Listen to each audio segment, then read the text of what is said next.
Hey, hey, welcome back to American Zarathustra, episode 51. Our guest today is someone I first met on the White Art Collective karaoke. Her rendition of Eye of the Tiger left me speechless. So I'm very happy to have her back. She has a unique voice, a refreshing voice. She brings a lot of humor and energy to the white positive sphere. She's boldly carved out her own niche. And so we're really, really pleased to have her. One thing I want to talk about today is her show, Discordant Dragons. This brings a humorous spin to the news reaction show genre. And so we want to say, she's a great friend of the No White Guilt Sphere and the White Art Collective channel. The Imperium Art Show welcomes you. Hello, Yizz. How are you today? I'm doing just fine, Donald. Struggling with life stuff like all of us in these trying times, but I'm thankful to have wonderful friends like you, and I'm very thankful that you're willing to have me on here for us to have a conversation tonight. Thank you. Oh, it's such a pleasure, yes. And I'm always happy to welcome back my good friend and co-host Nullis of abnormocracy.com. How are you? Hello, Donald. Hello, Yizz, and hello to the audience. Brilliant. So there's a lot going on. Let's maybe start off with just basic introductions. Every show we do is a kind of a part of the total documentary of Imperium art, giving voice to the creators and the influencers in the white positive sphere. So if you could kind of give just a quick overview for people who don't know you, Yizz, and Certainly. we'll put your link tree underneath the video at the end as well. Sure. My link tree will get you to all of my social media and all the sites where I host streams and upload my content. I don't put much on YouTube anymore because I got so heavily censored this year. I had a bunch of videos removed. I got a couple of strikes, and they actually started going into the descriptions of my videos to remove hashtags and remove certain words. And I had about 40 videos that had the tag anti-white and anti-whiteism removed, and they went into the description and just erased those words out as well. So I was like, you know what? I think it's time for me to stop using YouTube as my main platform. So I use Odyssey now as my main. And that's, of course, on my link tree, which I just put in the chat. You guys can go there. But as far as who I am and what I do, several years ago, about 3 years ago, I was frustrated. I was at a dark place. Things in my life fell apart. My social life was over. My mother and her husband were not doing well. My husband's mother was not doing well. She's passed on now at this point. And I was basically being attacked by the vicious anti-whites, and my social life and private life was disintegrating in the unfortunate, awful city I was in. I was in a very large city in the Southwest, near the West Coast in America. And I have now retreated back to where I belong, which is in rural Appalachia on the border of Tennessee and Virginia. Yep. And in pursuit of trying to not go crazy and make things make sense, I started a public voice under the tag of Yizz the Eunuch. And I chose the term eunuch because a eunuch has worn many hats across the last many thousand years of civilization. And I am a very unique kind of person. I'm intersex.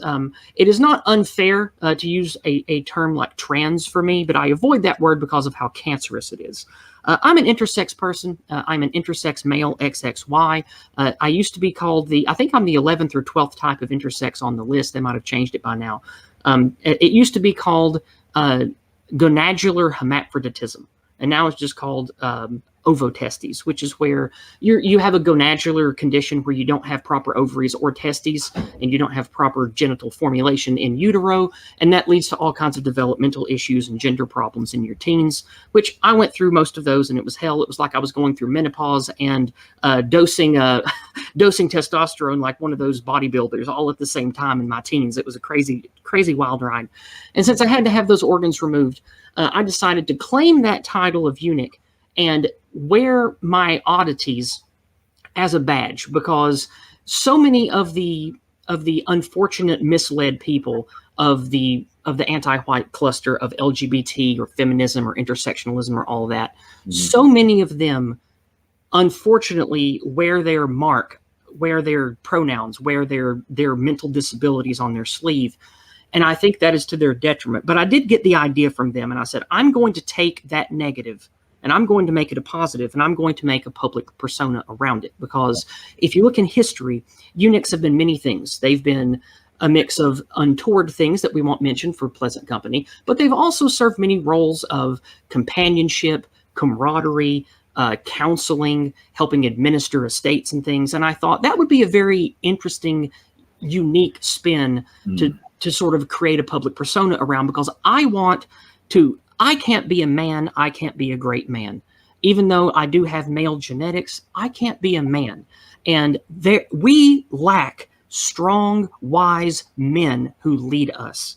And I thought, well, you know what? Eunuchs in history, they have advised and played second fiddle to some of the greatest men that have ever lived. Maybe I could do that with my public voice, while also finding a way to have some kind of peace and sort out all the crazy ideas in this wild clown world that we're a part of. So that's what led me to being a public voice, because I'd already discovered, this was about 3.5 years ago, I'd already discovered all the media lies, anti-whiteism. I didn't know what to call it yet.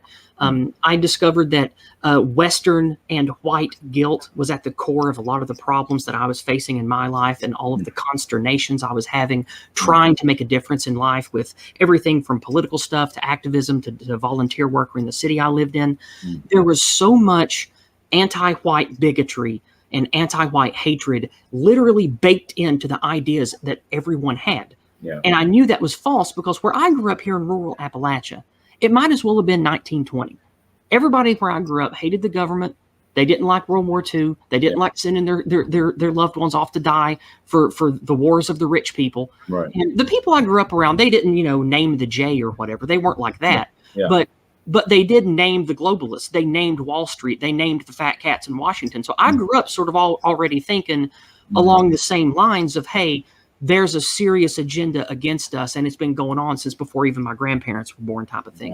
Wow. And I just assumed when I moved away to get medical help and to try to pursue a career and stuff like that, I didn't realize what a time warp was going to happen to me when I started moving away from my rural area. And boy, howdy, let me tell you, things are a lot different when you start going to places like DC and New York and New Jersey and going out to Southern California and into these bigger cities. Like, it was like I leaped ahead 50 or 60 years into some kind of dystopian hell that I had only read about in science fiction and seen in comic books growing up. Yeah. And oh my goodness, it was quite the culture shock. But regardless, to sort of tie that all into where I am now, I am a person who, I understand that we are a product of Lysenkoism and Bioleninism, and there's a natural kind of decay to degeneracy of any successful empire and great people when they become when they seek catharsis and hedonism and forget their gods. There's also an active agenda to want to weaken us, to want to flood our children's minds full of porn and hedonism and drugs and all this other nonsense. So I realize all of that stuff, and I realize that me being drawn into the LGBT cluster because of my biology and the frustrations I had with my developmental years, I have a lot of that stink of modern degeneracy on me, but I didn't want to let it crush me. I wanted to turn that negative into a positive, because I had, thankfully, even though my father was a bit abusive and he was mostly a prick, he was still a good father in a lot of ways. And I also had good training and education. I got involved between the years of 7 and 20. With a local retired Green Beret Spec Ops guy from Vietnam. He had friends from all over the world. Okay, hold your laughter till the end. He had a friend that was in Mossad. He had friends in the government. And he was friends with people who traveled and did combat training for military groups around the world, including, Israel and South Korea and Japan and all the places that the United States military touches. And he had a little martial arts school near where I grew up. And so I just sort of naturally started going there like a lot of the kids, but I really loved it and took it to heart. And he could tell that I was, a gender bent little weirdo, and he wanted to take me under his wing and teach me to be strong to compensate for the weaknesses I had. And part of that training I got was identifying weaknesses within yourself and those around you, like soldiers that you fight with, knowing their weaknesses and turning those into a strength, or at least channeling the negativity and the problems of that weakness towards some positive bent. And so that's what I've done in the last 4 years with my voice and my platform, is I want to bring everyone together that cares about Western civilization, that cares about having a future, that doesn't want their ethnicity and their religion and their race to be just ground to powder underneath this globalist corporate machine. And I want people to realize their ethnicity matters, their genetics matter, their spirituality matters, and no one should take these from us. This is a divine right that all humans have. And I think that there are a lot of voices out there that think this and believe this. And so I try to get everyone out of their clusters, whether they're a disaffected liberal, whether they're from somewhere, maybe they're from a right-wing libertarian standpoint, maybe they're part of the Mises community, maybe they're a former white nationalist, like a lot of my friends are from this area. I want them to come together and share ideas and look past things that our enemies want us to be distracted by. Republican versus Democrat, degenerate versus traditional, atheist or pagan versus Christian, and all this other infighting. I want people of all types to look past that and look towards something bigger, because there's bigger things afoot than our petty squabblings over economics, or who's more degenerate than who, or how much weed is okay before you're not allowed to sit at the table. Like all these different little conversations that pepper the nationalist squad and the libertarian squad and the white identity squads and things that I've met. I want to get everyone together and thrusting all of our ideas together and realizing we are more alike than we are different, because we need ethnic and racial unity and solidarity. And every people around the world need that right now, not just the whites. All of us do. And I think that is a message that will resonate not just with our people, but anyone else who happens to listen in.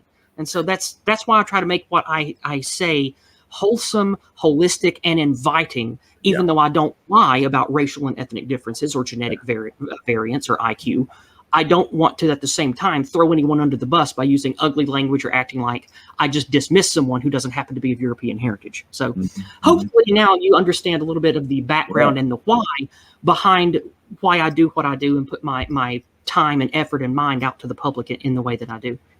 Hence the title of this episode, Yizz the Unifier. I am extremely impressed with your energy, your vision, and honestly, your heroic journey that you've gone through, going pretty much from hell to an elevated state. And not only that, there's, Yizz the unique, in the sense that you're unique among others. Truly. That's sweet. Thank you.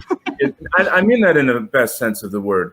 You're unique in the sense that there's no one that I know of in our sort of socio-political sphere that has the kind of the gender angle that you do. And you would be the perfect kind of, I guess, entry point for people who do have, say, gender dysphoria, or people in the LGBT community that see the insanity of it.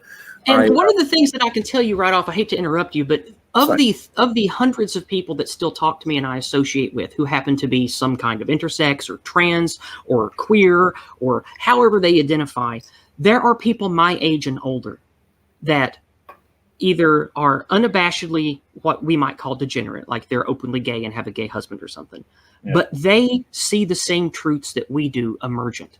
I'm not going to name who they are because I don't want to cause them problems or dox them. But there are people that I know in our communities, names of men and women that you guys might know and associate with, that have reached out to me privately to let me know that they're either bisexual or gay, and they're glad that I'm willing to be that lightning rod and talk about these things openly, because it's a very unpleasant thing that a lot of us in this sort of Western awakening, Western sunrise cluster, we don't want that stink of degeneracy on us. So I'm glad to be that lightning rod, because I feel like I have, ironically, I have the stones to deal with that kind of heat.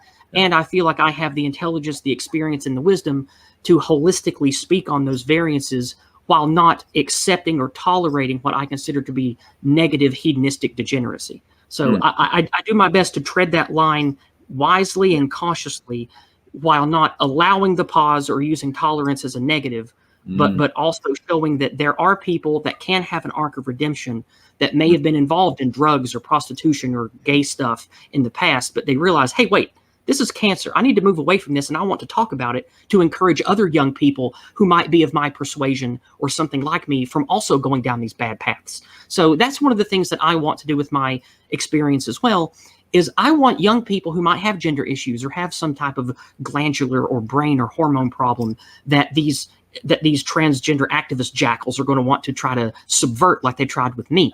Sure. I want them to hear my voice. I want them to know there's someone out there that they can listen to that has morality and cares about race and ethnicity and culture and tradition, but also is not going to just call them a degenerate and shoot them in the head. Like I feel like there needs to be that voice out there, and hopefully that's going to make a difference. And that's one of the things that I also want to do with my my little crusade that I'm on. You've got your work cut out for you. That's amazing. I didn't know you had any background in the martial arts. I'm quite that's like new to me. So yeah, as a lot of people know, I teach kung fu and such. I'm curious, what system did you study? It was called the Fire and Water System of Empty Hand Martial Combat.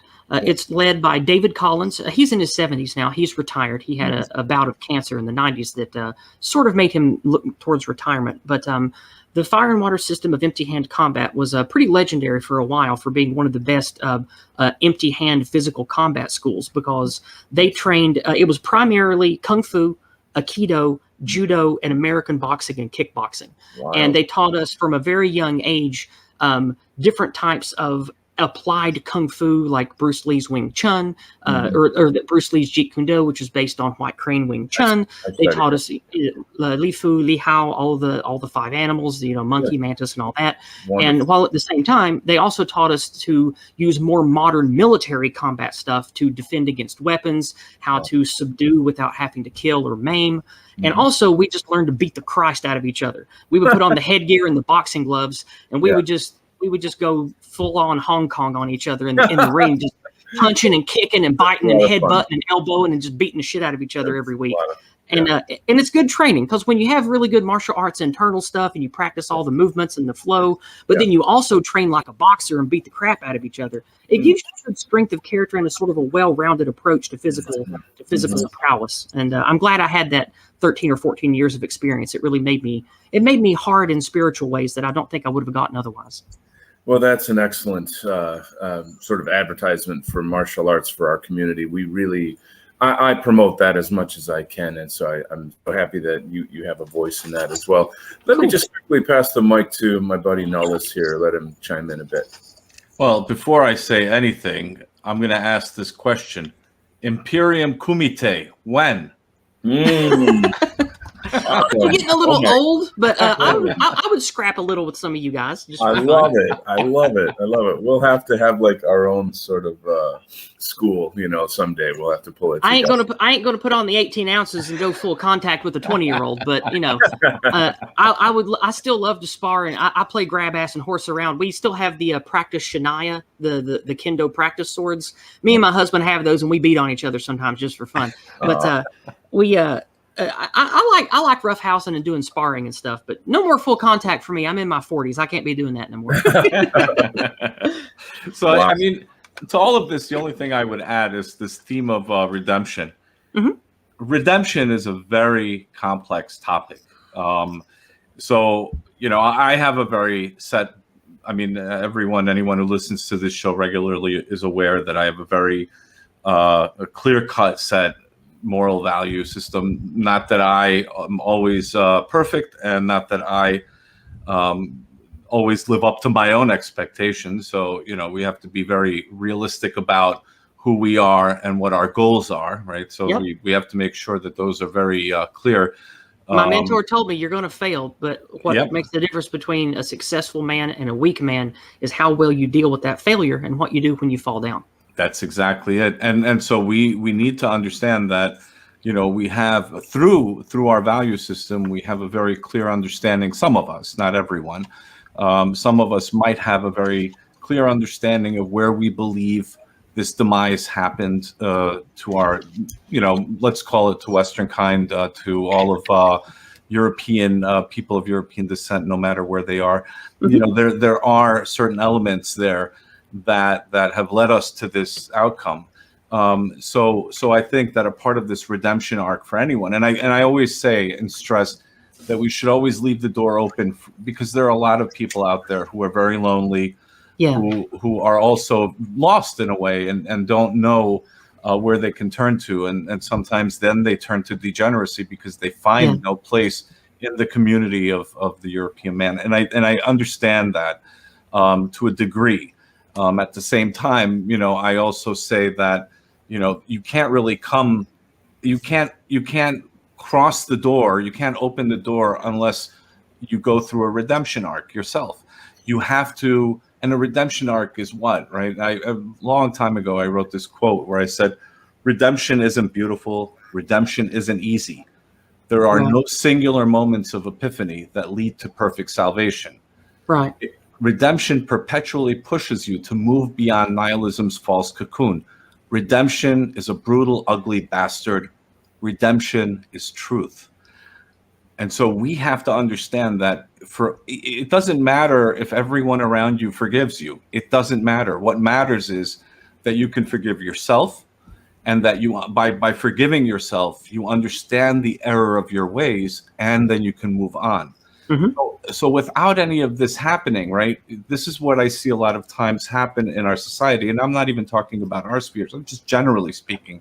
Mhm. We say, oh, you're forgiven, everything is fine. Well, no, it's not fine, because you have to forgive yourself. Otherwise, you're going to continue to persist and continue to do the same mistakes that you've been doing up until now. So this is not an easy path, but it's a necessary path. And I think that a lot of people, we should keep the doors open for people, but at the same time, we have to have standards. And I applaud you for the way you're approaching this, because you do say, we have to have standards. We can't just say, anyone and everyone is welcome. We have to really, set some high standards that are greater than us. And I think that that's an important point. Like the few LGBT people, and to use that term loosely, they don't identify that way, neither do I. But the few people who are of that umbrella, so to speak, that I associate with, and the few that I've talked to on that I've given public voice to, that I've associated with, my minimum requirement for even speaking to someone is they have to publicly denounce LGBT stuff. They have to not identify as any of those cancerous words or labels. They have to not actively participate in anything that I consider to be part of the harmful structure of what this degeneracy has become. Like, no going to drag shows, no promoting clubs, no doing, sex parties, no crazy polyamorous nonsense and all that. Like, that's my bar, because if I'm going to associate with someone who is like me and came from a background of this kind of unfortunate bioleninistic degeneracy, I don't want to just open the door and let in the riffraff. I want to only associate with people who have made the discoveries and gotten to the arc where I am, coming through all of that crap and saying, hey, I don't want this garbage on me anymore, so I'm not going to wear it as a uniform. I'm not going to participate in it. Sort of like I wouldn't invite someone who I know is a heroin addict to a what do they call the meetings? That's like AA, but for heroin. There's a word for that. I don't remember. But we'll use alcohol then, since I know AA. Like, I wouldn't invite someone who I know is a drunkard and unabashedly still drinks a lot to an AA meeting if I'm trying to get clean. So by the same token, people who I know that happen to be of this persuasion, if I know they're still actively promoting things that I think are damning, then I don't want to associate with them either. So it's kind of like a I guess degenerate gatekeeping. I don't know. But you get what I'm saying with it. Like, I only want to give people a voice and bring them into this cluster to have discussions when they have demonstrably proven, or at least to me, that I think that they're headed in the right direction and their heart and mind is in the right place to actually contribute to something positive. Yeah, and I think the word here should apply to everyone, not just to any particular group. And I think that the term here is lust.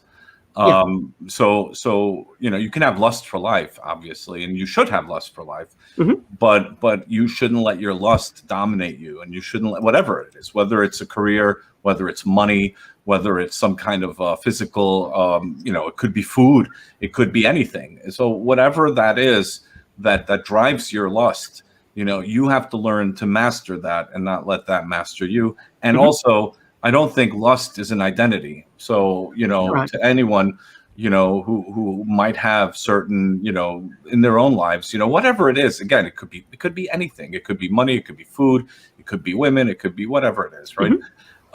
And the thing, what I'm trying to say with that is that, you don't identify. Your identity is not defined by your lust. Right. It would be like a regular straight dude identifying as titties. Or beer. It's like, that's stupid. I mean, like, why would you do that? No, I'm just kidding. But no, you're right. Yeah, and I think that you really have to. There's a lot of wisdom in our ancestors, and all we have to do is just go back and just read what they wrote about all of these things. And again, just control, be the master of your own life. That's really what it is. This is beautiful stuff to hear about all this. I think in a funny kind of way, people who are given these types of challenges, like you have your unique challenges, I have mine, we all kind of do. And if we take that and turn that into a strength, that really is exemplary. That is the hero's journey. And you're doing it, you're living it. And so it's and I hope to inspire others to do the same with whatever their weakness or crutch happens to be. So a lot of the questions that we routinely go through with our guests about how they came to their awakening and the challenges, we've kind of, you covered a lot of that. So actually, I think it would be good to kind of segue more into the topic of unification and what are your methods and challenges that you've seen in trying to reach out to all these adjacent spheres. This is a really hot topic among our friends, say, in the No White Guilt sphere and the White Art Collective sphere and all the local spheres here. Everyone who cares about white identity and the future of Western civilization. Unfortunately, there's so much atomization and ghettoization almost. There's this tendency almost towards like echo chambers of our own ideas and infighting, et cetera, et cetera. So this is a big issue in our cause. And so I think since you're actively working on it, let us know what are maybe some stories or things you could share that, showed your success or challenges you overcame. Certainly. Let me talk about the primary clusters or ghettos, so to speak, to use that word, that I have come from and that I associate with now trying to get people together. I have always been of the sort of lower right quadrant libertarian type of thing. When I was younger, I mistakenly thought, because of course, before I started to escape all of this 5 or 6 years ago, I still, I was still of the mindset of, okay, left versus right, Democrat versus Republican, everything we can talk about has to be in this veneer. So, going back, 10, 15, 20 years ago, I thought the things I wanted were left leaning.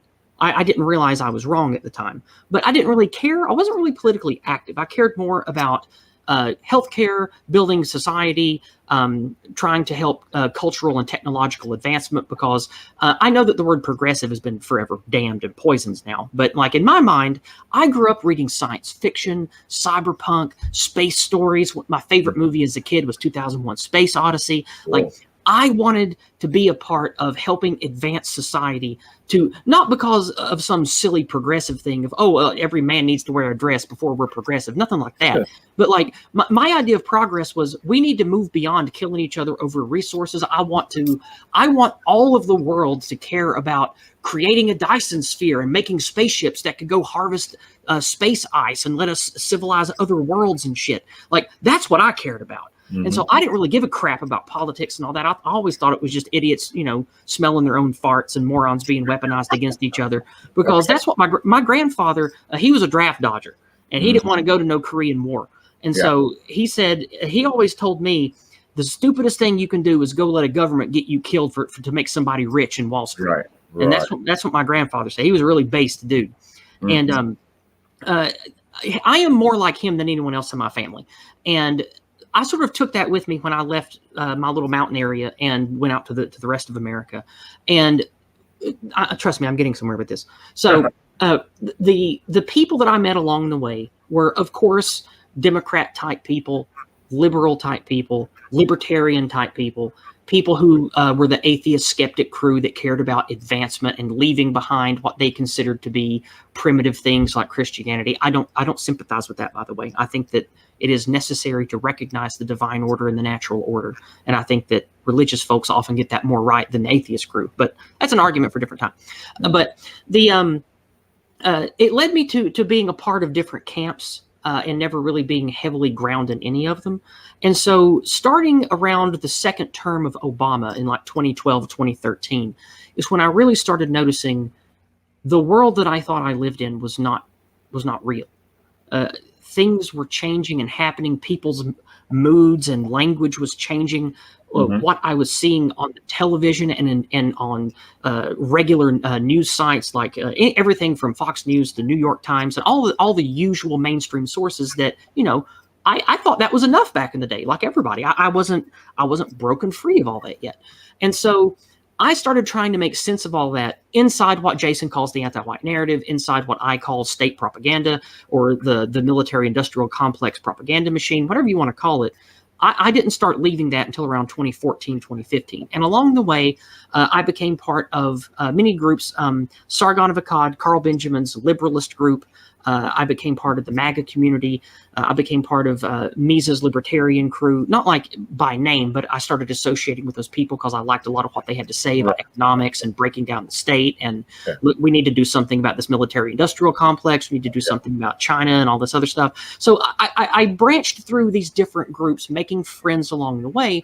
And then when I started coming out about racial identity around 2016, 2017, I lost a lot of people, but I also didn't lose a lot of people because I didn't come out with, let's name the J and gas the queers. Like, I didn't come out with that kind of talk. I came out with what is up with this weaponized white guilt shit? We're a white country. Why is it bad to talk about that? That's what I started going on about. And so I lost a lot of people along the way, but the people I didn't lose, I still talk to today. And so I'm connected to a lot of different groups. And then when I started caring about racial identity and trying to dig into the reasons why, I started finding people like Millennial Woes and American Renaissance and Jason Kuna and Patriotic Alternative. And of course, I found a lot of let's call it the truth behind the truth sites, like Adam over at No More News. I started digging into things that that have never been nice to talk about. I discovered an American hero, an inspiration of mine, George Lincoln Rockwell. Say what you want about the man. I know he played the optics game and lost. I get that, but he was a very inspiring figure to me. So me too. There was a lot of camps that I have visited in my coming to where I am now.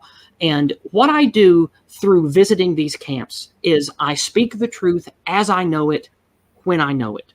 And so when I discovered, oh my God, this is a huge lie about the, we're on YouTube, so the cost that is holy, we will say. When I started discovering so many lies and falsehoods around that narrative that was directly tied to the white guilt weaponization, wow, I wouldn't shut up about it. So I lost a lot of friends. And I had to learn the hard way. There are what Jason calls meme pathogens. It's a beautiful phrase. I used to call it the mind poison. The mind poison that exists in the people around me, it couldn't hear the truth. And I had to learn the hard way how powerful our enemies' lies were. And so then I had to say, okay, I can't just scream all the truth in the things I discover.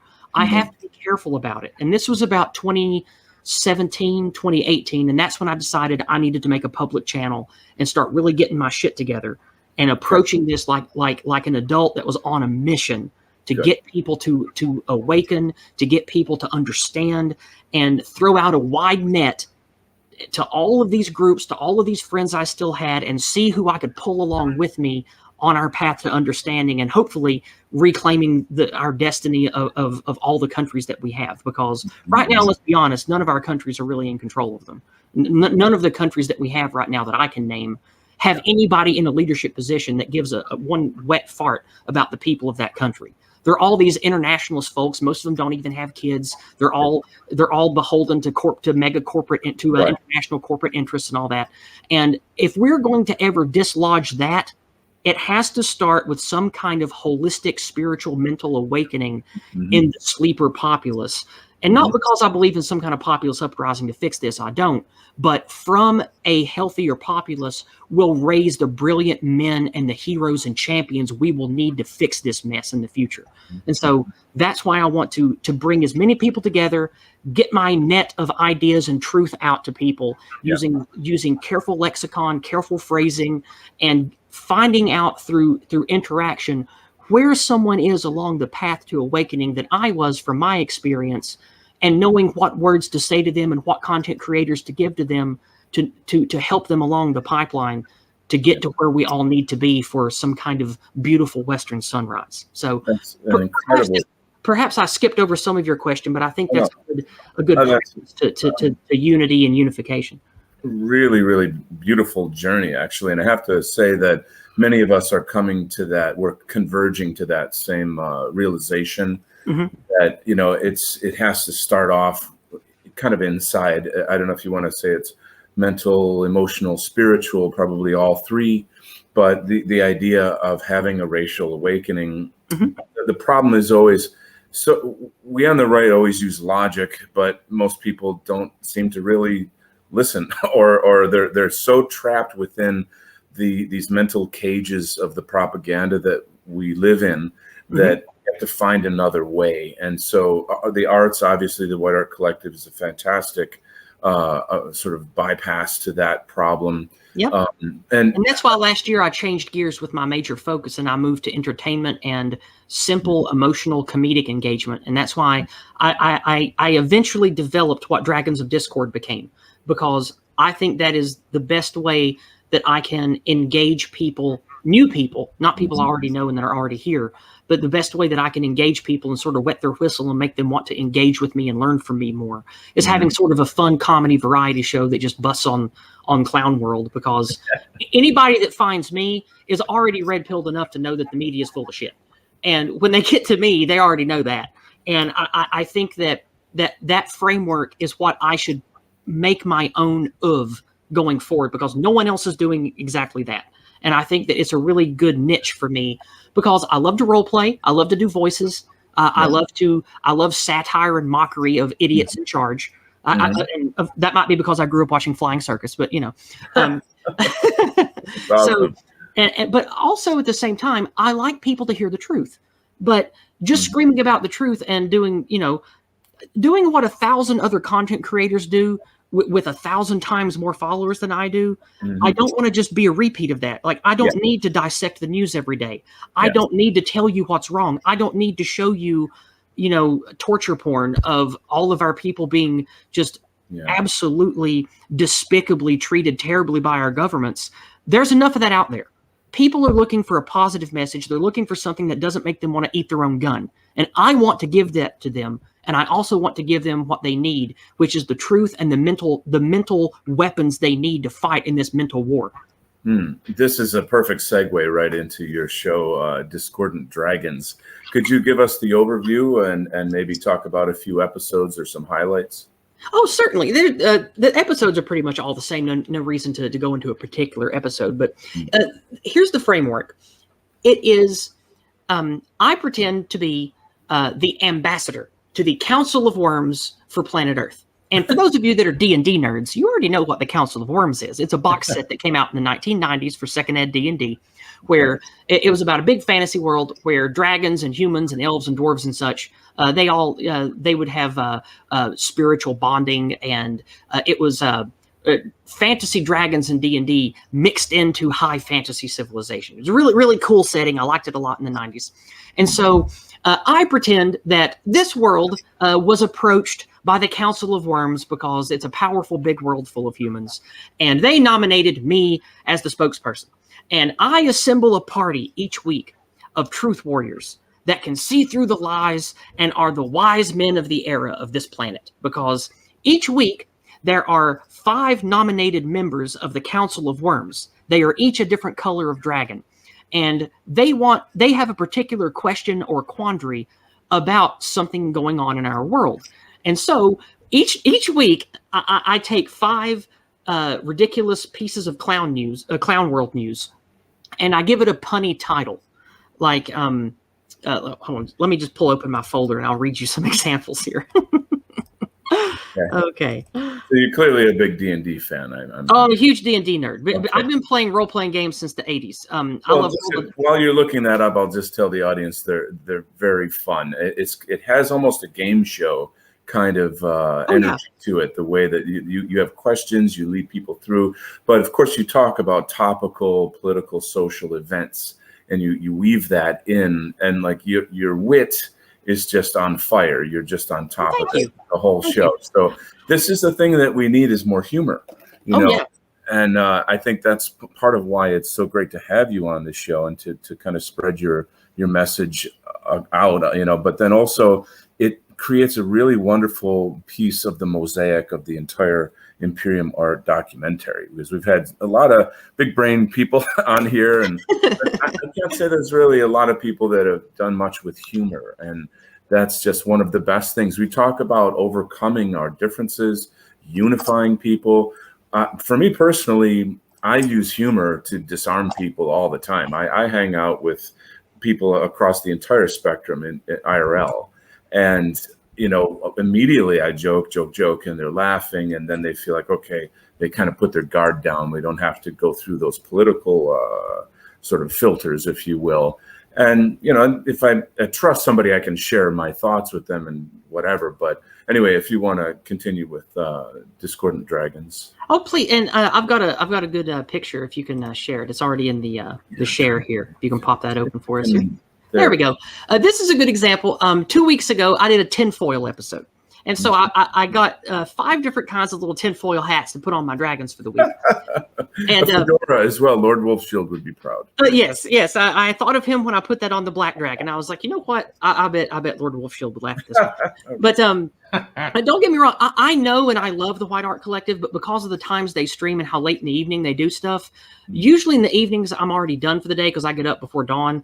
And on the weekends I do stuff with my family, and that's primarily when they do stuff. So I don't get to engage with them very often, sadly. But I do love them. But on this episode, I picked some really out there articles and some Q-tard stuff, and as you can see on screen, hands up, don't vax, NWO. Not with a bang, but with a coof. Snitches get riches. A strange Hillary to die on. So you can imagine the types of topics for this one.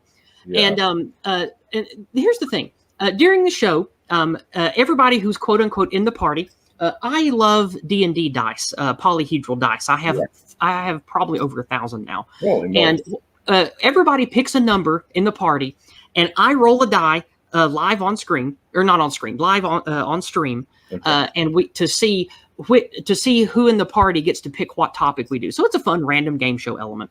And they pick a dragon, and I read the article or play the video, and then I have something well prepared for what the dragon has to say. And I save all of my notes for every show. So let me go ahead and pull it open. This is episode 15, the tinfoil episode. And while that opens and loads, I'll explain to you the framework of the show. At the end of the show, after we have answered all 5 dragons' quandaries, we get a reward from the Council of Worms, which comes in the form of treasure. And every week I have a new picture of a treasure hoard that I put up on screen. And the treasure is like the last 15 to 30 minutes of the show. I collect a bunch of current memes that have been made in just the last week. I either watch or read white pilling articles or videos just to give people some good news, just to give people something to smile about and feel uplifted by. And we always have a magic item. And the magic item each week is an old banned cartoon or a cartoon that makes leftists mad. So every week I play something like a banned World War II propaganda cartoon with a bunch of big buck-teethed, thick Coke bottle glass Japanese. Or I'll play, last week we played a compilation of Pepe Le Pew sexual assault just to trigger the shit libs. So I do stuff to cast a net that is very lowbrow, easy engagement stuff to keep people happy and laughing and engaged. But here's the smart thing. I bring people on that I hope will have smart things to say that will feed truth nuggets to people who need to hear it. And I'm very careful with who I pick for the show. I want disaffected liberals. I want people who are libertarians. I want people who are white identitarians. I want people who are MAGA crew. I want people who are NRX-based monarchy types. I get people that will come on and speak from a platform of somewhere along the pipeline who are aware of truths that I'm aware of. Every week, I want to have a mix of ideas. It's going to make some of my longtime viewers angry. Just last week, we had somebody really mad that I had a liberal guy on. And, he's someone I call a friend, but he believes in certain values and stuff that I don't share, but we still understand certain truths and we understand things, so we're not enemies. And I think that's an important thing for people to hear coming to my stream is, hey, this Yizz person, maybe if I came here from a disaffected liberal community, she's got somebody on here that is a Mises libertarian or somebody who's, who voted for Obama or something. Maybe I'm in the right place. Maybe I can hang around.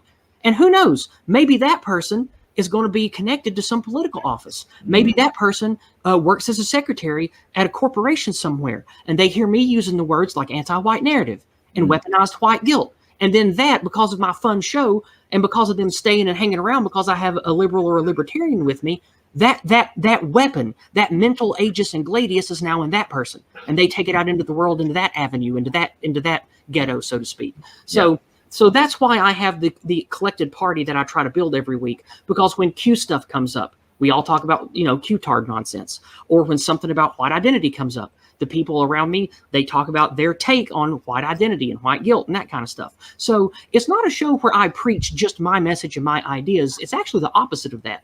It's for me to facilitate people that I vet and handpick to sort of broadcast out the various ideas and lexicon that I want to spread like leaven through bread into the populace of the West. And that's basically the whole show in a nutshell. So do you have any questions or anything you want to ask me specifically about it? Well, I want to first share, and then I'll of course hand the mic to Nullis. I've been making headway into the anti-critical race theory world. That's an entire new sort of movement, and it's got quite a wide variety of people. Of course, people of color, and people who are sort of maybe classical liberals and the like, and a lot of them are still within the leftist matrix. Mm-hmm. They still have a subtle, tacit anti-white racism that they don't really know about because they're ignorant and brainwashed. Yeah. So I it's a little disingenuous, I suppose, but I go in there pretending to be one of them, bring links to American Renaissance or NoWhiteGuilt.org or this, that, and the other thing. And it's fascinating to see. It's almost like a social experiment where a lot of even people of color are like, yeah, right on, don't no white guilt. Yeah, don't be ashamed of yourself, etc.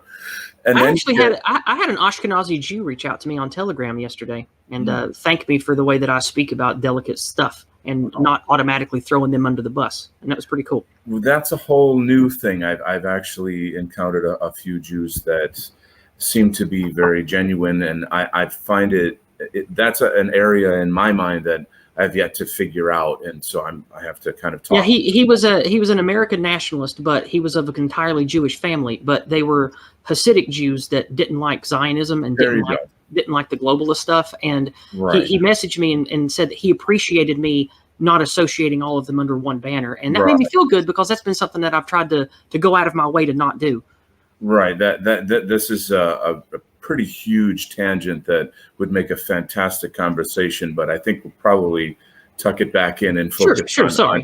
No, that's fine. I mean, I'm excited about that topic, but I'm just saying that I'm coming to a lot of the similar conclusions with you, is that you can't go full both guns blazing into the no white guilt narrative. You have to kind of meet people where they are and then like slowly unfold it.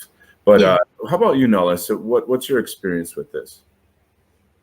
Well, this is an interesting topic. When you have conversations with people of different beliefs and ideas, especially in a real life situation, I believe that. Well, before we start anything, I'm a firm believer in whatever you say online is something that you should be able to say in person. Yes. So if you have strong opinions in person and you have strong opinions in in your online personality or whatever, then I can respect that. What I don't like is when somebody has very strong opinions, on the in the chat room, and then if you ever meet them in person, they're very quiet and they don't want to say anything. Mm-hmm. Be who you are. Always be unapologetic about what you believe in and who you are. I think that's where it starts with everything. I think that the biggest problem that we see today is a lot of people apologizing for their opinions, and I don't think that should be the case, especially people in our community. It seems almost like we have to explain ourselves to other people. No, this is who we are, and either you accept it or you don't accept it. And that reminds me I think, maybe about a year ago, I think, Donald, we had an Imperium Art episode with John from Lilu and John, and he called me an elitist snob. And I, I kind of like cringed at it because I don't like being called a snob, but I understood what he meant by that, because he did say it in a very, very nice way, I guess. Mm-hmm.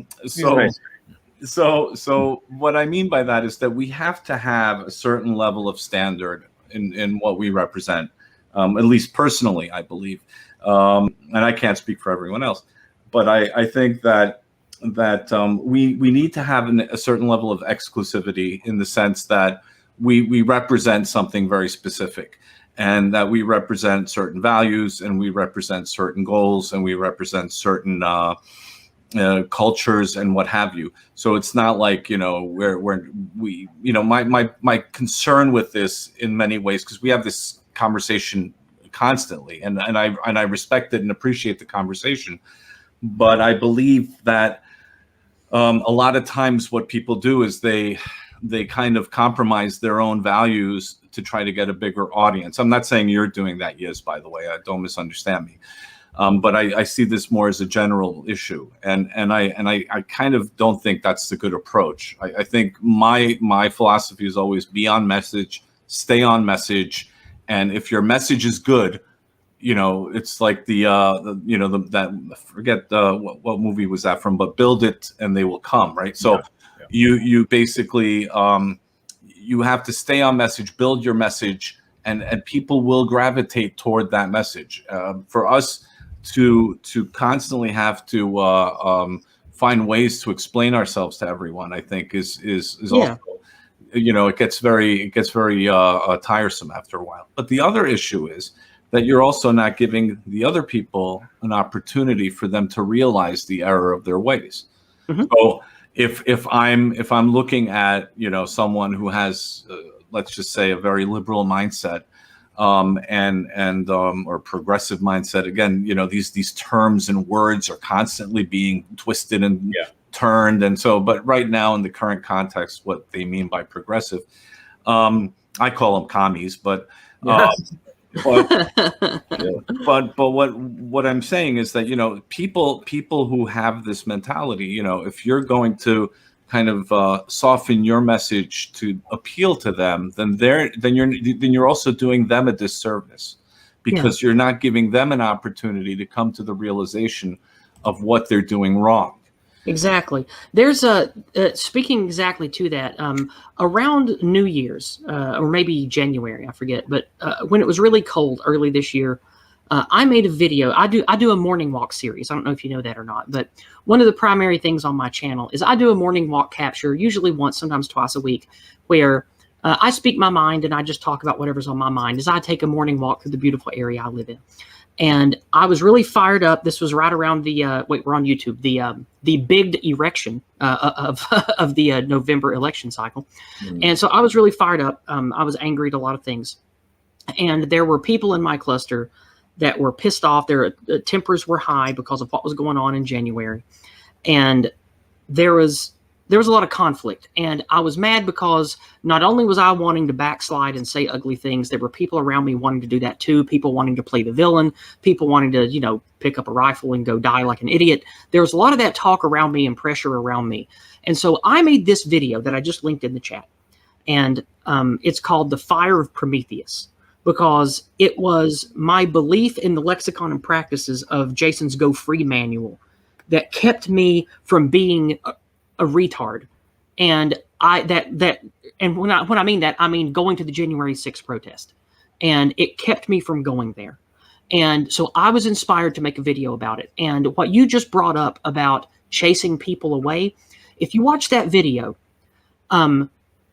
towards the end of it, in my big rant, it's one of my barefoot walks in the snow. I like taking off as many clothes as I can and letting the elements just infuse me. I like if there was a modern day druid, I would be a druid. Like that's my favorite class. And I like being infused by the power, by the raw energy of nature when I talk. So I had my shoes off. I was wearing almost no clothes, and it was like 5 degrees below freezing, and it was a great time. And at the end of that video, I went on a rant about, don't say this, don't say that, don't call them the F word, don't call them the J's, don't call them A, B, C, D, and E, don't call them a libtard or a shitlib or any of these other words. You call them anti-white. You use the word anti-white. And why do you do that? Because you're not attacking what they are. You're not calling them the F word if they're a gay guy. You're not calling them a scheming merchant if they're a J. You call them by their actions, because people can change that. Because when you say you're being anti-white, you're being an anti-white jackal, that's anti-whiteism, and I'm not going to stand for it. You can say, you can change your ways, though. Take my hand, sister. Yeah. Take my hand, brother. There's redemption. Yeah. But if what you've done is say, I hate you because of how you were born, there's no redemption there. You have made that person forever an enemy with no chance of healing that wound. And so that's why this lexicon is so powerful. And if you really embrace it and live it like I do, and you take it into the battlefield with you, it works. And I've seen it work. Like I talked about that Ashkenazi person messaging me. There's a black lady that likes me at church and likes the shit I talk about at my mother's church. There are people of all different stripes around the internet that come to me and talk to me about news, about the COOF, about anti-whiteism. And they wouldn't do that if I was saying the N word and the F word and talking about the J's and trying to play pin the tail on the donkey with whatever ethnic group is the bad guy this week. Like, I don't do that. And by not doing that, it lets people have the ability to talk to me and explore arcs of redemption and connection that would otherwise be sealed off if I played the villain. And that's why I think that this Go Free lexicon stuff and the practices I've developed from learning from Jason's book, that's why I think it's so great, and that's why I promote it so much. This is beautiful. I think one of the key takeaways here that our whole audience needs to really, really meditate on is the point you made about not attacking people for what they were born as, but rather for their actions, and that it's transformative in this regard. Now, we live in a kind of a mental race war, if you will, in terms of, yes, this camp versus that camp, this color versus that color, et cetera, this ideology, et cetera. And I think that, again, it's amazing how words, lexicons, dialectic, that seems to be one of our greatest weapons as far as and when I say weapons, I mean weapons of peace, that we should overcome the problems, that we should liberate the minds of our enemies to make them realize this. I've talked to many, many people of color who are strong supporters of white identity politics, in the sense that they recognize this is we created Western civilization. If you get rid of all the Tibetans, Tibetan culture goes with them. Same for whites, et cetera, et cetera. So, it gives them a sense of connection to this. And, I know that this stuff is still very fuzzy around the edges, and there's a lot of disagreement about it, but I think that you're headed on a really positive trajectory with this. I hope so. It's really good. Have you, do you feel like you've had a lot of success with this? Well, it depends on how you measure success. I stay wound up and I stay stressed, but I've kind of always been wound up and stressed. But now I feel like I'm actually making a difference. I feel like in the last few years, especially with the Go Free weapons, with that mental Aegis and Gladius, I feel like talking to people like you, learning from people who are from the old guard white identity crew, people like everybody from Jared Taylor to I don't know, anybody like George Lincoln Rockwell, people that come from an antique nationalist background, the National Socialist crew. I got sympathies with some of the things those guys talk about. I feel like I've adapted a lot of the positivity and the truth that I feel from all the different camps, from all the different ideologies, and I package that into layman terms and simple ideas and emotional, packets or memes that I can put into others who come and hang out with me and talk to me and watch movies with me and come to my Discordant Dragon stream. I share those ideas to be biblical, like a disciple of Jesus might do if you're hanging out with the whores. You might not preach directly at them, but the things you say subtly might get them to change their ways eventually. And I think that is where my success lies for me, is I see the power I have in spreading not only positivity, but basic awareness and truth about race and IQ and genetics and religion and all these things that have been beaten out of us for generations as white people in the West that we're not allowed to think about or care about. I think that I'm lighting those fires again in people in healthy, holistic ways. And to me, that's really the only success I get out of this, because I make almost no money doing this, and it takes like 40 or 50 hours of my week. Right. And on top of that, it cost me a lot of time with my husband and my family. And so there's a trade-off, but I do feel like I should be doing this because I don't want to just focus on me and my loved ones and do nothing when I feel like the Leviathan's going to swallow us all. Like, I don't want to be in my beautiful Appalachian home 30 years from now and the anti-white military coming to bulldoze my home and kill me and be looking out the window waiting for that to kill me and say, maybe if I would have just said something, maybe if I would have just. Right. I don't want that to be my last thought. You know what I mean? I could not agree more. I'm precisely at that place. Okay. The walls seem to be closing in very fast right now. But I think this is a really good time to segue into the Imperium Art essay. So Nullis has written a really, really brilliant essay that we, of course, ask all of our guests to read and respond to. I understand you have maybe a few notes or a few. I certainly did, Okay. and I loved what you wrote. By the way, it's a beautiful essay. It's Is it just you that by the made that, or did you and Nullis both work on that? Well, no. He deserves all the credit. He's the big brain here. I'm just Okay. Well, Nullis, you you. did a fantastic job. I loved the document. I have untreated ADHD. It's really hard for me to read long form intelligent content. That's why I have to absorb books through audio form. But I buckled down and I made myself read the whole thing, and it was very well done. I loved it. Oh, speaking of which, I intend to read the essay and post it on my site, on my YouTube page, just so everyone knows. Oh, fantastic. That's great. That's great. Let me see. Let me get my notes open here, or scroll down to my notes. It's already open. Let's see. On page 5, it said the goal is to provide proper context within the framework of the things that we create and talk about. Western biospirit as it relates to ongoing evolution of European culture. That's my note to talk about first.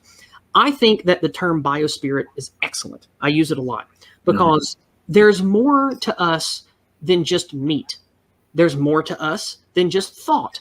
Yeah. There's some kind of meaning that exists with the pairing of the physical world and the hypothetical world that we can think of and the spiritual world that we dream of. There's something more there. And a good singular word that's both scientific and metaphysical is biospirit. I love that word. And that's why I think that the goal to provide proper context of the creations of our biospirit and the necessity of keeping that biospirit healthy is a very important thing. And we need to provide the context of that through the White Art Collective, through Dragons of Discord, through Jared George's music, through Jason Kuna's preaching. There are many avenues of information and celebration that we can use to provide the proper context for our people across the world to healthily engage in that biospiritual expression. And that was that's what I got from page 5. Do you want me to continue, or do you want to stop? Yes, no, by all means, continue. All right. Okay, my next note here is page 6, immorality and nihilism being at the core of problems. I don't know if you guys have listened to the interviews that I've done on Jason's channel, but and actually I brought this up on Learning in Public with Jared and John on his channel as well. I talk about the force of nihil, the great nothing, the entropic Leviathan. And earlier in the conversation, I talked about the Leviathan that threatens to swallow us all. The metaphor that I use for that comes from the word for nothingness, which is nihil. I think it's Greek, but it could also be Roman. I'm not sure. But when I read that immorality and nihilism on page 6 being at the core of problems, it really spoke to me because I've been saying the same thing for 10 or 15 years before I even knew what to call it.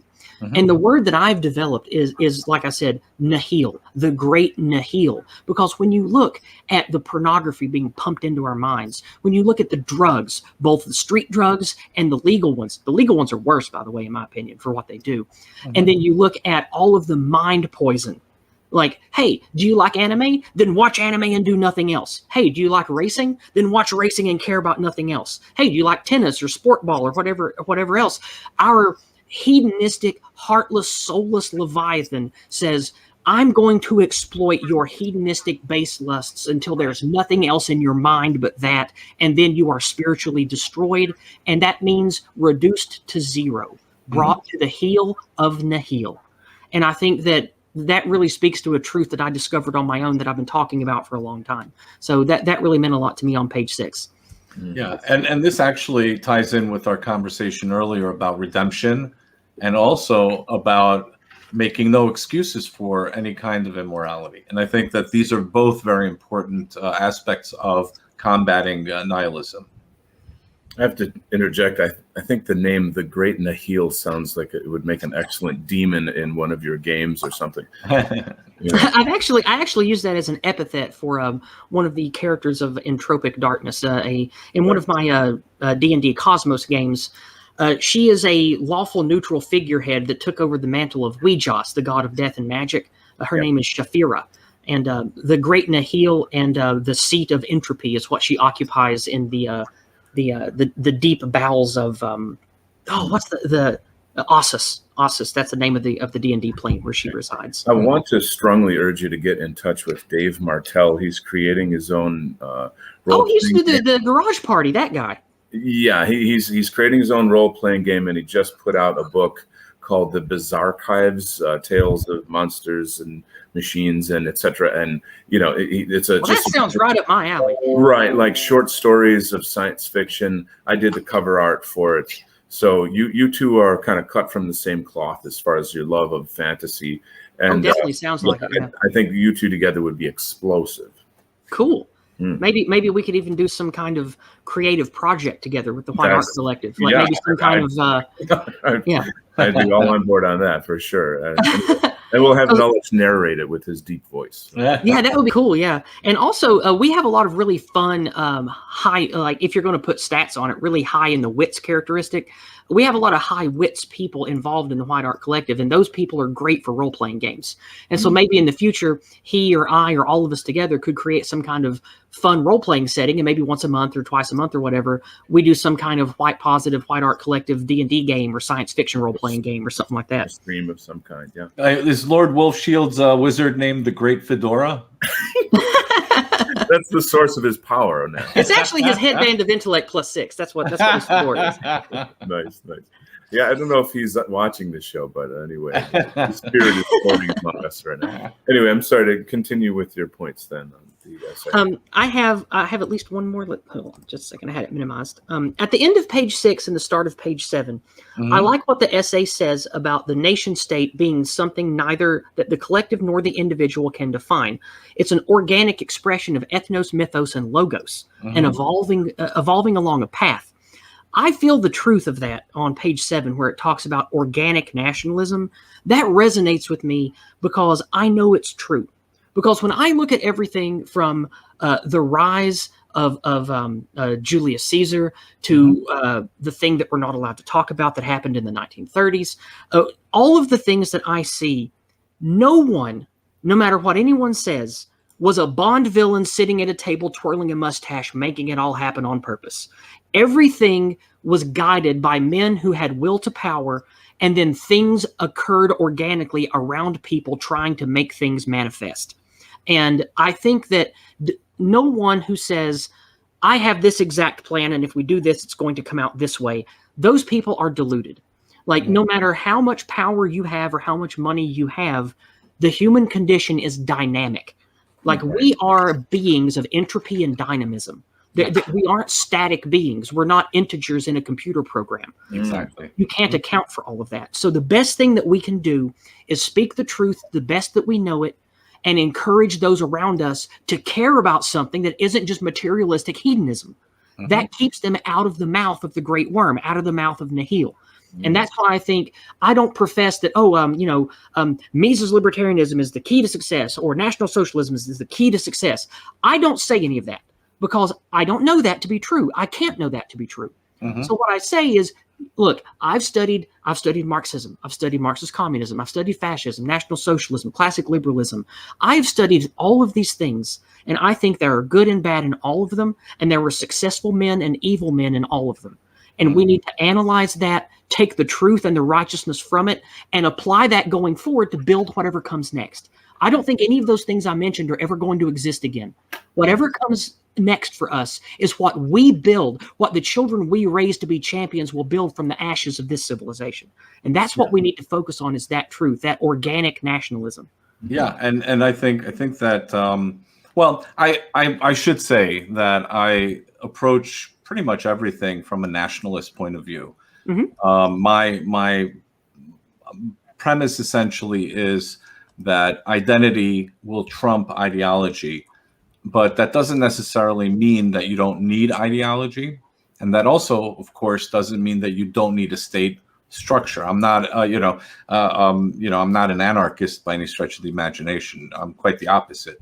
But what I am saying here is similar to what you're saying. But what I'm also saying here is that my identity is derived from my organic ethnos. It's derived from my metaphysical reality. In my case, for me, it's my Catholicism is represented. My metaphysical reality is represented by my Catholicism. So these are all my expressions of my organic identity. My Hungarian heritage is an expression of my organic identity. I have appreciation of Catholicism because my my mother's current husband, the one that she'll likely have the rest of her life, his family's Lutheran. And through them, I learned of catechisms and things like that, which led me to want to study Catholicism. And I think Catholicism is beautiful. I love it. Like all religions, of course, you can say negative things about it. But I like to love things for the good while just learning and recognizing the bad, but not damning the whole thing for it. So I think there's a lot of beauty in Catholicism. Yeah, I mean, I thank you, and I think that it's worth it for everyone to at least explore the teachings of Catholicism, because it was a dominant element of the European mindset and spirit, and or the European biospirit, if you will, for centuries. And I think that it was a strong part of the development of the European man as well. Even to this day, you see this in everything that we build and do. It's foundationally there, even if people don't believe in it or follow it. But what I wanted to, oh, sorry, go ahead. No, go ahead. Oh, I meant to mention this earlier. One of my followers, who I'm going to be doing a stream with either tomorrow or next Friday, depending on my schedule, Violence is Life. She said that the name for the force of nature in old European or paganism or Asatru is Genungagap, the hungry force of nature. That would be another decent thing to talk about, the force of entropy as a natural thing. Yeah, I mean, and again, right, there is an element to this as well, of course, if you look at it. And I write about this actually in the essay toward the end, about the balance of the warrior poet, where you have the expression of violence and embracing the full emotional spectrum. But before I get to that part, what I really wanted to say here was that at the same time, I do believe that there are teachings, there are ideas, and there are ideologies that are beyond toxic but evil. Yes. And so while I strongly believe in not throwing out the baby with the bathwater, I mean, I'm, for example, not a big fan of liberalism. Even classic liberalism is not really my cup of tea. Mine either. But it is the camp I come from, so I can't get that off. Oh no, I'm not. Yeah, but I also acknowledge that there's also been a lot of great things that were created during this era. So what I'm trying to say is I generally try not to throw out the baby with the bathwater, but everything being equal, I do believe that there are. If you believe in absolute good, which I do, then there is absolute evil, and the absolute evil is represented by certain thoughts and ideologies. And so you can hear it and see its face every time you see Bill Gates. Right.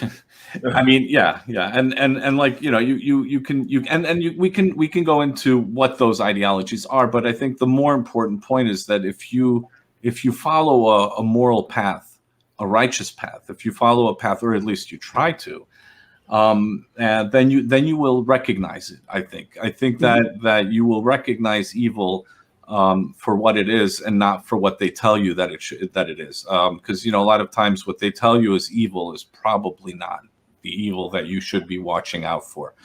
Yeah, I got exactly like that.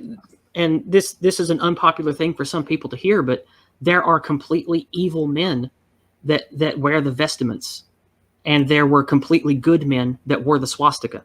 And I know that's a very uncomfortable thing for some people to hear, but it's a truth nonetheless. Right. You had people. Right. I mean, for example, you could say that, and again, I'm not even looking at the individuals. I'm looking more at the ideology aspect of it. So an ideology could be born from evil. communism, any kind of Marxism, in my view, is born out of evil. I definitely agree with that statement. Yes, definitely. So that to me, for example, is the anti-logos, if you want to use this term, but you could use many different terms. You can use the Antichrist term, any way you want to look at it, whichever way you want to look at it is fine. I also on the other end of that spectrum, of the Marxist spectrum, the transcendent transhumanism, I also think that is born of evil. That doesn't mean that I think those people are evil. I think that it is an ideology of lies, because to transcend humanity is to destroy humanity, which is an ultimate evil. And I think that is born of nihil. So even though I don't think those people, the crystal wavers and the transcendent folks, I don't think that they're like, they're not like Chairman Mao. But I still think that is an ideology or a religion, so to speak, born of the same evil we're talking about. Right. Well, I mean, you also have to we have to recognize that there are a lot of misguided people, and that's the goal of an evil ideology or an evil thought process, that it tries to appeal to a larger audience by promising things that it never delivers, and so you have this constant yearning for all this. All these empty promises, and then you're given scraps, and then you're desiring even more. It's almost like a drug for them. Yes. But it's a cult in a way as well. So what we have to recognize is the evil aspect of the idea, and then our goal has to be to try to help the individuals that are misled by it to recognize the evil in it, and bring them back and bring them to the light, if you will. And that ties into religion, it ties into identity, it ties into your nationality, it ties into your racial awareness, it ties into your cultural awareness. All of this is connected. And you can't take one out and replace it with something else, because they're all connected to each other. Yeah. A car won't work so good if you take out the alternator and take one of the tires off. Exactly. There you go. That's the problem with my car. Gosh, that's why my motorboat doesn't work. I don't have a propeller. Let me jump in real fast, because I want to do a quick plug for my afternoon in the museum show. Nullis and Tyler Hamilton are going to be joining me to look at Catholic art. So it's obviously a giant topic that couldn't be covered in an hour, but I think with Tyler Hamilton is specifically really knowledgeable about Catholicism, history, these various things. I obviously am an art teacher, and I can talk about painting and the like. So I think between the three of us, it's going to be a really enjoyable show. So I'll definitely make sure to if I can't do it live, I'll definitely at least watch and listen. But is it on Monday night, or when I'm shooting for Mondays. I haven't. I'm kind of like building my schedule right now, but I just figured, since we were talking about that, it'd be nice to just let the people in the chat know. Monday's my heavy day, because that's when I do all my prep for Discordant Dragons, because it's Monday nights at 6. Mm-hmm. So I typically don't do Monday stuff much, but if it's a stream on Monday, I can listen to it while I work, so I might do that. All right, there you go. I'm basically in it for the fun. That's cool. Hey, having fun's important. No, I'm just just kidding. Yeah, and he's the guy that brings the good jokes and stuff. So we're good. Yeah. I'll be the humor. What is that? What do they call that? Never mind. I just wanted to just mention something, is that you talked about embracing the violent nature of our being, right? So in the essay, I have the section called The Dialectics of Artistic Violence. Mm-hmm. And this is where I really try to focus on balancing. Well, first of all, we have to embrace our full emotional spectrum. If we're artists, if we're content creators of any kind, I believe, we have to be able to acknowledge and realize that there is rage in us. There is anger in us. There is a violent, there's sometimes a violent expression manifesting in us, and we have to recognize this, and we have to face it. And at the same time, we also have to balance it with a morality, with we have to temper it with discipline. You don't want to become the very people that that are attacking us. You don't want to be the monster you're trying to conquer, right? Right. And so that's really where this is an important aspect. But that doesn't mean that you don't recognize it and you don't express it. You need to express it, I think. Yeah, I think you need to as well. And that brings me to the last note that I had on the essay Mhm. is when reading the end of the essay, I was inspired by talking about artwork, positive propaganda, and promoting ideas that combat subversion and degeneracy. Mhm. And like we talked about earlier, my manifestation of that that I want to contribute to everything is Discordant Dragons, and just doing what I do with regular communication and the social networking that I do across all the different, like Gilded and Discord and Telegram Mhm. and all the other social media I use. I think that is my gift. My gift and talent is being intersex, being in between genders, being in between the sexes, being in between political camps my whole life. It has forced me to think about why people believe in, identify, and behave the way they do. And Mhm. since I had really good upbringing, really good training, it prepared me to be able to use those natural gifts and talents I've developed along the way to know how to reach people and know Right. where they are and know what I can tell them. And that's why I think propaganda is not a negative word, it's a neutral word. And propaganda is just, artwork or songs or whatever that has a message. And that can be a very positive thing, like making a song about loving God and loving your family. Like that's positive propaganda for loving God and family. Like there's nothing wrong with that. And Mhm. I think that is how we fight in this spiritual mental war. That is the quote unquote violence we need to be doing to our enemies, so to speak. Mhm. Because I don't think, like, I've listened to most of the Siege on audiobook. I am a pupil of Uncle Ted. Like, I understand people that wanted to do violence and seek physical violence as a means to make what we want manifest, and it has failed miserably. And that's why I think we need to take the war, take the combat, inspire that warrior spirit to fight on the new battlefield, which is Mhm. the battlefield of ideas, the battlefield for the spirit of the West. That's where we Mhm. need to fight now. Mhm. That's where we need to guide our young men that will become the warriors. We need to cultivate them to fight in that war. Just last night, I had on a friend, goes by the name GC. He has a military background. It's part two of a series on fourth generation warfare. Mhm. And that is literally it. It's not, in the fields with guns and tanks and all that. It's psychological warfare, cultural warfare, linguistic warfare. But I mean, there's economics and systems and all kinds of strategy involved in it that the left is masterful at. And so this is a discussion. At the end of the discussion, we're talking about, the takeaway is to build communities and to cultivate leaders. So those are sort of two goals that we must focus on. Develop leaders. And this might involve creating, books or courses or something or other that can kind of get our leaders on the same page. A lot of the things that you talk about, Yizz, the dialectics you use, you're very, very, very good at that. And of course, Jason Kuna is quite excellent at that. But there's a lot of other thinkers and influencers as well in our sphere. So it would be very interesting to somehow pull together, some kind of I guess, an instruction manual for leaders now and in the future. Something I could teach my son, for example. Absolutely. And then these leaders go out and lead and create small to medium to large communities. And then because we're not living in the 1930s anymore, Right. everything Things is are different. radically different. And so we have to have completely new tools. So anyway. I would just add to this, though, that I think that it is important that we support. First of all, everyone fills a certain role based on their personal background, their experience, their expertise, their passions, and so on.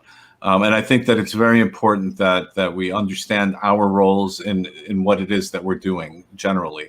For example, I for one believe that if someone is going on the street to protest, and protesting, there's nothing wrong with that. Go out, do it. You don't have to be violent to protest. You don't have to go nuts and but to go out and present yourself, there's nothing wrong with that. I think that we have to show ourselves. We have to present ourselves wherever we can. I'm not saying that's the only way, but I believe that that, you know, there are many different ways of expressing this. Some people are better at, you know, going on, holding that placard on the street and just walking up and down and doing that. And so, but then we need to support them in that. And yes, they might be demonized, but that doesn't mean that they're evil. And so I think that we need to, you know, recognize that, you know, if you look back in history, our greatest heroes were the ones who stood up and made a stand. Now, I'm not saying that we're living in those times right now, or I'm not saying that, you know, it's going to happen, or I'm not advocating for any of that. But there might be a time in history where we will be able, or where we will be forced to do this, right? Yeah. And so we have to be very careful about recognizing these roles, supporting each other, understanding what our place is in this whole thing, and really, you know, looking at this as a brotherhood, you know, in terms of what everyone brings to the table. I think that when it comes to what you can bring to the table, that's another thing that using lexicon correctly and applying ethics and morals correctly will do. Just like we talked about earlier with offering people your hand and not damning them for how they were born or whatever. We are going to need all hands on deck. And the more that we reach out and get people engaged and active, the more that they're going to learn to love themselves, love their people, love their kin, and have an actual positive spark in them. And we're going to need that to make it through the storm that's coming. Well, and I think that's very important. Yeah. That's the reason I'm saying this, is because I come from a tradition, the Hungarian tradition, where, you know, where there was a Hungarian revolution in 1956 against the communists. Yeah. People stood up, they grabbed a gun, and they fought the commies. If you go back even further, you know, into the early 20s, you know, and after the First World War, you know, there's a tradition of this, and I am very proud to be a part of that tradition, in the sense of that being my heritage, right? And so for me, you know, I think that's an important thing. That's not to suggest that we need to do these things today or what have you, but we have to understand that, and this is really what I'm trying to get at, is that those people that attacked my ancestors, my parents, my grandparents, my great-grandparents, right? Those same people are attacking us today. And yes. and if anyone thinks that they're going to just, you know, stop, these people are relentless. Yeah. They will not stop, and they are very violent. Yes. So we have to recognize this reality. And you know, we can't just say, oh, well, you know, well, we're not going to do anything. We're just going to, and don't misunderstand me. I'm a very strong advocate for a peaceful way to do it. I'm a strong advocate for appealing to the general public in a very nice way to really bring them over. I'm a strong advocate for building communities. But if anyone believes for a second that those people, that they will change, that's not going to happen. These people are relentless, and they will not stop until they destroy us. And I'm saying this. So this is something that we have to recognize. Indeed, that's a beautiful thing. I completely agree. Yeah, I couldn't say it better myself. I'm sorry. There's a connection between all these things, because we, you know, I'm just trying to pull it together. So people will not defend themselves if they don't know who they are or love themselves. You know, that's what we're fighting here is this anti-white racism and the ethnomasochism that whites have against themselves. So, you know, without the will to fight, we've already lost. So, you know, that's what we're kind of doing here in the internet sphere, in the cultural sphere. And we pray that we won't have to pick up a gun. That's a whole other topic. But I think it's, what do they say? By your side. Yeah, like that. What is it? What is it? Like, prepare for the worst and pray for the best, or something. Yeah, exactly. Like, you know, prepare for the worst, but hope for the best, or pray for the best. That's what we should all do. So let's have a balance between those two things.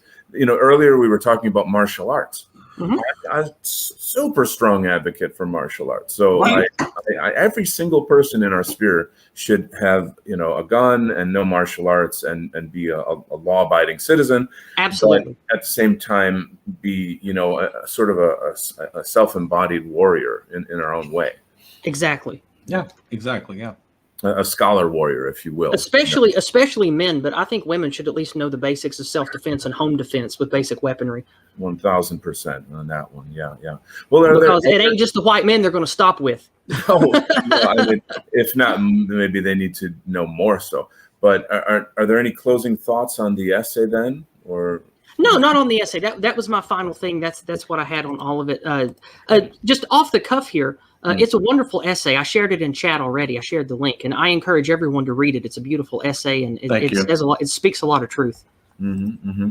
Beautiful. Well, it has been absolutely fabulous having you on. You are a fountain of wisdom and energy and joy and inspiration. We're very blessed to have you in our sphere. And so I'm looking forward to a future of just more growth and great content. We urge everybody to check out the link tree that I'll be posting below and to share this video. Everybody who is watching this has a responsibility to be a part of this community. We can't do it alone. You guys have the numbers. Let's get the message out. Let's engage our own networks, everybody's different networks, and bring this community together, grow stronger, etc. So amen, brother. Yeah, yes. Yeah. And again, thanks again to Nullis as well for the amazing essay. Highly recommend that you go to abnormocracy.com. It's on the screen. Please share your thoughts on the essay. Share it again with others. We'd love to get this essay more into academic realms as well. That would be exciting. Tear it apart, you know? Yeah, we've always invited critique on this show, and we're adults. We're able to handle that. We're not made out of eggshells. And so once again, thank you to Nullis for his incredible insights and everything that he has to add. So God bless you all. We love you dearly. Go and be free. Have a wonderful night.